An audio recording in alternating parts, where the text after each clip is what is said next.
Namaskar. After discussing the various terminology used in the administrative law, one specific terminology I have taken for the separate class because it comes in a full question view.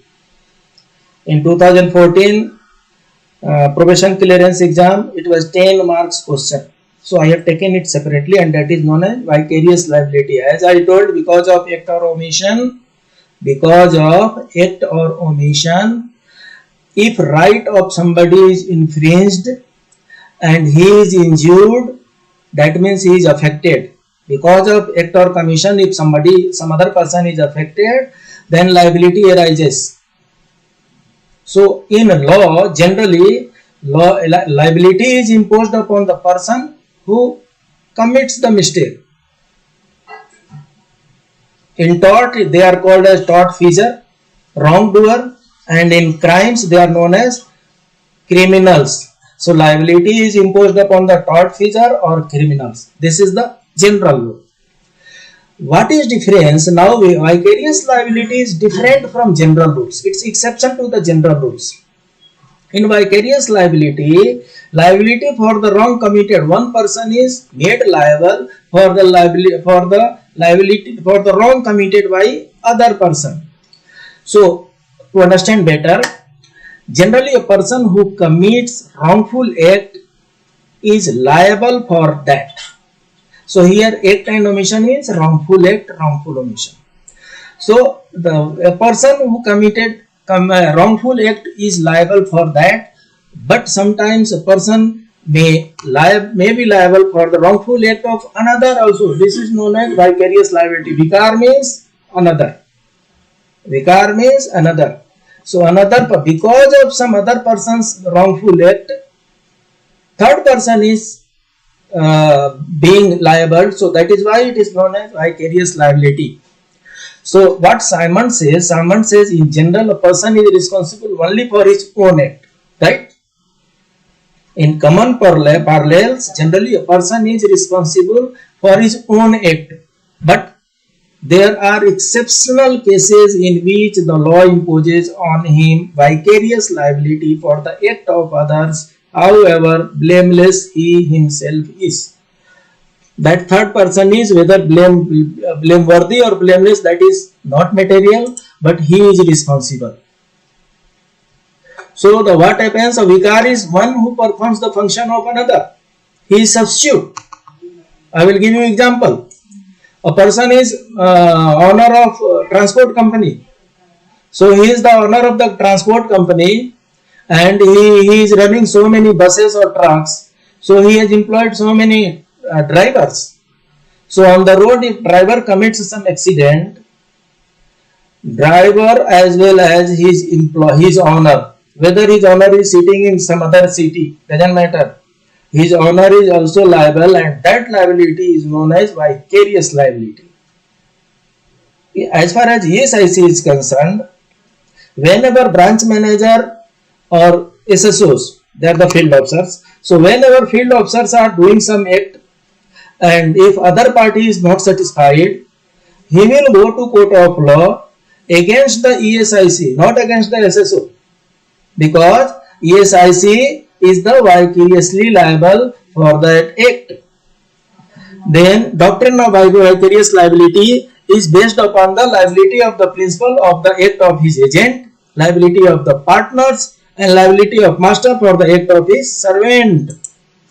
So vicarious liability, for example, vehicle owner is responsible, parents are responsible, employers are responsible. So there are two basic reasons, there are two basic principles behind vicarious liability. One is respondent superior and another is qui facit per alium facit per se. So number one is, it's Latin terminology, so nothing to worry. You can write in your own words. Respondent superior means a principal must answer for the act of his subordinate. Respondent superior means superior is responsible. If any act is done by inferior, superior is also responsible. If any act is done by servant, master is also responsible. So respondent superior. Why he is responsible? Suppose if some damages, some compensation has to be decided. That driver is getting 10,000 rupees, 20,000 rupees monthly. Compensation is decided 10 lakh rupees. From where driver will give? Whereas employer is capable of giving 10 lakh rupees. So to compensate that aggrieved person also, respondent superior rule comes into the picture. So superior is responsible for the wrongful act committed by his subordinate. And second rule is qui facit per alium facit per se.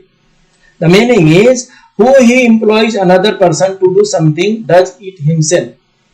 That means a person who takes the job from another person, one person who takes his job from the another person seems to do the job himself. That job seems to be done by the person himself. Since he is incapable of doing vast job, so he has employed so many persons, and these all persons are acting on his behalf. They all persons are working for his benefit. These all persons are working on his direction. These all persons are working under his control. So that is why master is responsible. So the person who takes the job from another, the person who takes his own job from the another is also responsible, and that is known as vicarious liability. Reasons are here given. The master has the deepest pocket, the wealth of a dependent, or the fact that he has access to resources so he can pay.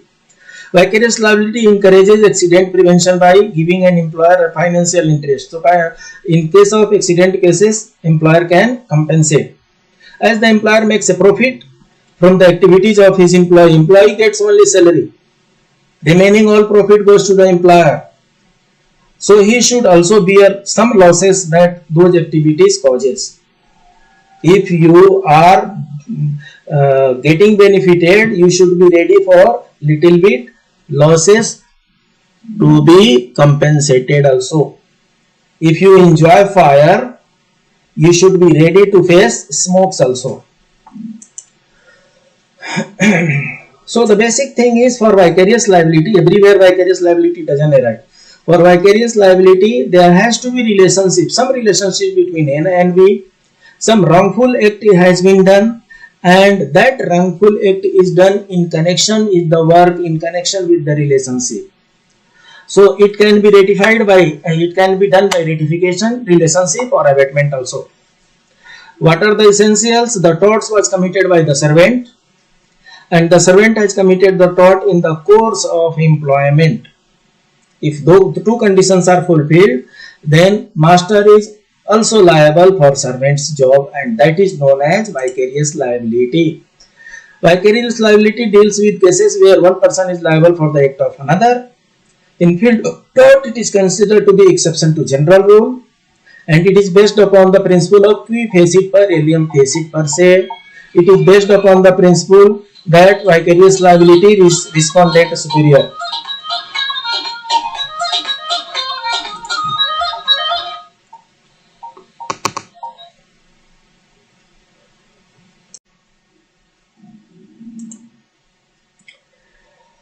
So in case of vicarious liability, employer is liable for the torts of the employee that are committed during the course of the employment only. If it is not committed during the course of employment, then he is not liable. So what are the relationship where vicarious liability arises? Master and servant relation, principal and agent relation, firm and its partner relation, company and director relation, owner and dependent contractor, and guardian and his ward. So these are the various stages where vicarious liability arises. How vicarious liability emerged? Historically, what happened earlier, slavery system was there. So in slavery system, master was employing so many slaves, and slaves were given hardly some meager amount. So when slaves were committing some mistake, when slaves were committing some wrongful act, to compensate the injured person, masters were made responsible. Historical liability for such an imposition was because of slavery system that existed before it. A slave were considered to be the property of the master. Correct? Today is also same. So any tortious act committed by the slave was considered to be done on the direction of the master. Therefore, slave along with master was made liable. Today also, whatever employee does, he does on the direction of the employer. So if whatever employer is directing, employee is doing, and if some wrongful act takes place, then employer is also responsible. So this way, the administrative law is over as far as probation, SSO probation clearance exam is concerned. In next class, we will shift to principle of management, and then next paper will take. So please keep on revising. This much only is going to come. Nothing more than will come. Please ensure more than 40 marks out of 50 in the administrative law. Best of luck. Namaskar.